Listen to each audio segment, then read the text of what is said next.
இன்றைக்கி சுண்டக்காய் வச்சு சுண்டக்காய் மசாலா எப்படி செய்யலான்னு பார்ப்போம். ஆன்லைனில் என்னுடைய பொருட்களை வாங்கணுன்னா shop.annamsrecipes.com அப்படிங்கிற சைட்டுக்கு போனீங்கன்னா என்னுடைய ப்ராடக்ட் லிஸ்டெல்லாம் இருக்கும். அதில் எது வேணுமோ அதை செலக்ட் பண்ணி நீங்கள் வாங்கிக்கலாம். Credit card, debit card options எல்லாம் இருக்குது. நீங்கள் ஆர்டர் பண்ணி வாங்கிக்கலாம்.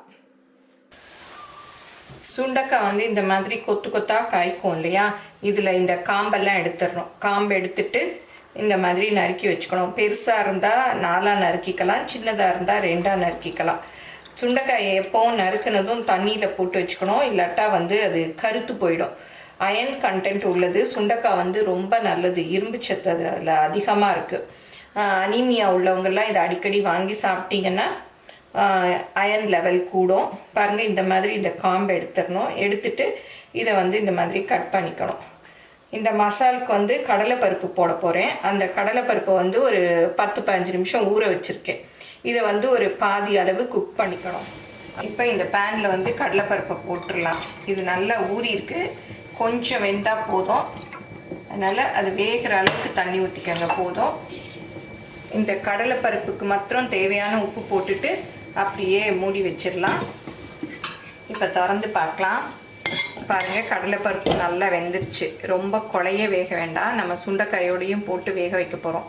பாருங்கள், இந்த மாதிரி அமுக்கி பார்த்து வெந்திருந்ததுன்னா போதும். இப்போ சுண்டைக்காய் மசாலைக்கு இந்த மாதிரி பேன் வச்சுட்டு ஒரு 3 டீஸ்பூன் அளவு எண்ணெய் ஊற்றிக்கலாம். எண்ணெய் காஞ்சதும் 1/4 டீஸ்பூன் கடுகு, அப்புறம் கொஞ்சமாக உளுத்தம்பருப்பு. இப்போ கடுகு உளுத்தம்பருப்பு பொரிஞ்சிருச்சு.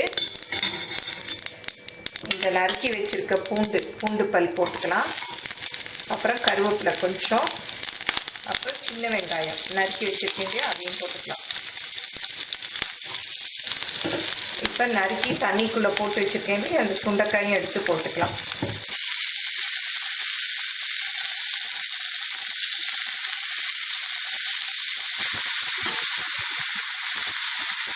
இப்போ நல்லா வதக்கிக்கலாம். இதுக்கு உப்பு ஹிமாலயன் ராக் சால்ட்டு தான் போடுறேன்.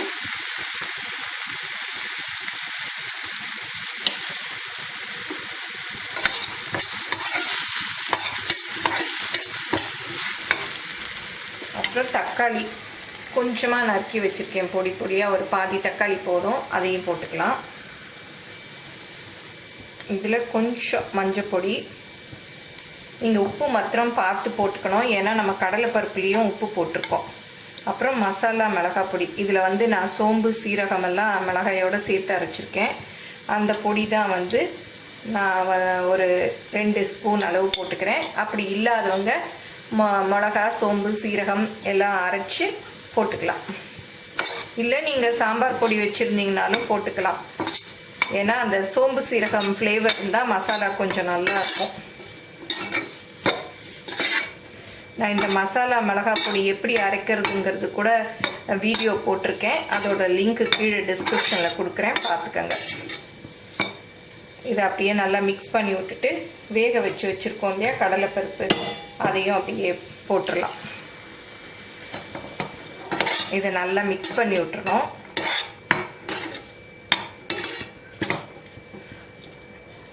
இப்போ வந்து இதை ஒரு மூடியால் மூடி நல்லா வேக விட்டுறலாம். அடுப்பை குறைச்சி வச்சிடணும். இப்போ திறந்து பார்க்கலாம். பாருங்க, நல்லா சுண்டைக்காய் மசிஞ்சு நல்லா வெந்துருச்சு.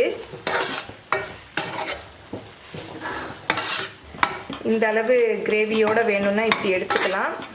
இன்னும் ட்ரையாக வேணும்னா தண்ணி வற்ற விட்டு எடுத்துக்கலாம். இது சாதத்துல எல்லாம் நெய் ஊற்றி பிசைஞ்சு சாப்பிட ரொம்ப சூப்பராக டேஸ்ட்டாக இருக்கும். இப்போ சுண்டைக்காய் மசாலா ரெடி. இதை வந்து சுண்டைக்காய் பொடி மாசன்னு கூட சொல்லுவாங்க. நீங்கள் என்னுடைய பொருட்களை வாங்கணுன்னா கீழே வர்ற வாட்ஸ்அப் நம்பரில் ஒரு ஹாய் போட்டிங்கன்னா எல்லா டீட்டெயில்ஸும் வரும். அதை பார்த்து உங்களுக்கு என்னென்ன பொருள் வேணுமோ அதை நீங்கள் ஆர்டர் பண்ணி வாங்கிக்கலாம். சுண்டைக்காய் மசாலா ரெடி ஆயிடுச்சு. இது வந்து சூப்பராக இருக்கும். நம்ம இதை வந்து தயிர் சாதத்தோடு வச்சு சாப்பிட்லாம், சாம்பார் சாதம், அப்புறம் சப்பாத்திக்கு எது கூட வேணாலும் வச்சு சாப்பிட்லாம். இல்லை சும்மா சாதத்தில் நெய் ஊற்றி இதை போட்டு பிசைஞ்சும் சாப்பிட்லாம். ரொம்ப டேஸ்ட்டாக இருக்கும். சுண்டைக்காய் உடம்புக்கு ரொம்ப நல்லது, அயன் சத்து நிறைஞ்சது. அனிமிக்காக இருக்கவங்கெல்லாம் இதை அடிக்கடி செஞ்சு சாப்பிட்டோன்னா நமக்கு ஹீமோக்ளோபின் லெவல் கூடும். இதை எல்லாரும் செஞ்சு பாருங்கள். எப்படி வந்ததுன்னு உங்கள் கமெண்ட்ஸை சொல்லுங்கள். பிடிச்சிருந்தா லைக் பண்ணுங்கள், உங்கள் ஃப்ரெண்ட்ஸுக்கும் ஷேர் பண்ணுங்கள். ஃபேஸ்புக், இன்ஸ்டாகிராமில் அன்னம்ஸ் ரெசிபீஸை ஃபாலோ பண்ணுங்கள். தேங்க்யூ.